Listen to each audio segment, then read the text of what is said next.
1957, where the man has just been up at Ebenezer Baptist Church preaching and preaching and preaching, and people keep calling him up. People keep calling Martin Luther King back up to keep talking, because whenever Martin Luther King spoke, and I know he was one person, but there was a gift and there was love and there was so much truth in his voice that he made people feel alive again. Yes. And so whenever he would speak, people would say, please, please don't stop. Don't stop, because they were getting fed in a part of themselves that is often unlanguageable to say that needs to be fed. It's being fed. So he's going off a stage November 15th or 17th, 1957, and he comes back to the stage. You see him walking off, and they're pulling him, and somebody pulls him back, and he says, I plead with you. He says, I plead with you tonight. I plead with you to believe in yourself. He said, I plead with you to believe that you are somebody. Be proud of yourself. Nobody else can do that but you. It was like all the time people calling him back because they believed in themselves when he was up there. But he's like, I can't do it all.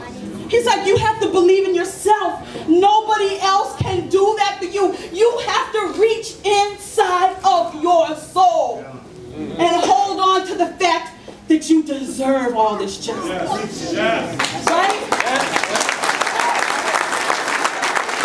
Because one of the things that I started to see happen when I would teach in schools last year was that none of my kids believed that they deserved stuff. They didn't believe. They knew Jordan Miles. No, we all live on the same block. But they thought that, of course, those police officers ain't nothing going to happen to them because we deserve this. This is what we get. So I say to you, I plead with you to believe in yourself and believe that you are somebody. Nobody else can do this for you. You have got to believe in yourself, and you have got to believe that we still shall overcome. I'm going to read you a poem. And thank you for letting me read you a poem, because sometimes people don't invite me places to read poems because I swear they think I'm going to cuss people out. It's okay. It's okay. Don't do that. It's okay. And I am guilty of doing that. I'm guilty of being, I have been that girl on television. When the reporters are pulling the mic away from me, but I'm like, I'm hurt. So you can put that as your Facebook status. Vanessa German is that girl. So I read you a poem. Thank you.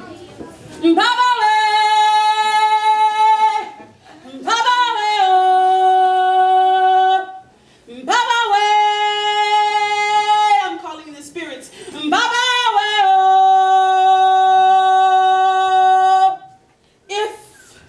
my hands were anything other than hands, if my hands were anything other than hands, if my hands were anything other than hands, they would be two shooting stars galloping light across the galaxy. They would be a twin fandango of diamond-studded fingerprints hopscotching a radiant neon merengue of light from each folded velvet edge of midnight into every tiny galaxy of 14-karat suns. Our shooting star hands would reach and leap and turn the faces of every burning celestial pedestrian, star-grazed and gazing, bright-eyed, amazed, and awestruck as our shooting star hands went by in a flurry of pirouettes, spitting sparks and spilling light like each finger is a silver-bit flip lighter, flicking flames of hope into the open faces of those twinkling pale and incandescent sisters whose tears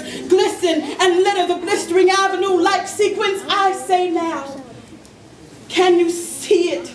How my shooting star hands would wow and bow them right out of their everyday orbits, turn their glowing dashboard Virgin Mary faces into illuminated orchestra of rubies and gladiolas right before your very eyes. If my hands were anything other than hands, they would be a street corner jazz quintet.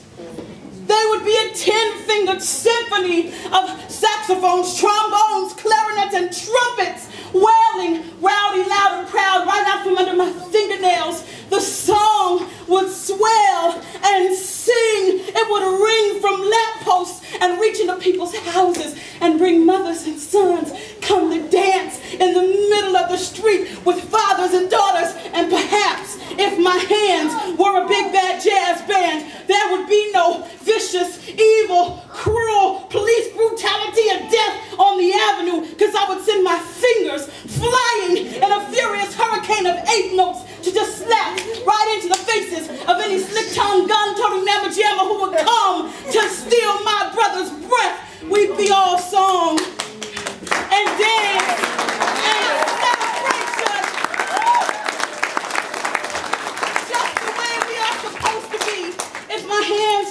anything other than hands, they would be 2 magic wands. They would be 10 abracadabra fingers for me to bring back every bebop biscuit baking grandmother that we ever lost, every sweet and remarkable friend that we didn't realize was either sweet or remarkable. Johnny Gambich, Troy Davis. Yes. We didn't realize how remarkable they was until death stole them from under our breath. And while we was looking over our shoulder at the bus stop, and then all of a sudden, they was gone.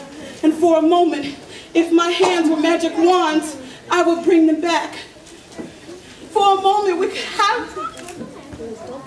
For a moment, we could have them, and we could hold them. We could wrap our arms around them. For a moment, we could say to them all of the things that we never got to say. If my hands was anything other than hands, they would be an entire conversation of miracles for me to cure you of any cancer that ever ailed you. They'd be a conjure woman's cover of spells and incantations. And I would reach right through your breastbone and ease your heartache. If my hands were anything other than hands, they would be mirrors, and I would shine them up to your face so you could see yourself as immutably remarkable as God made you.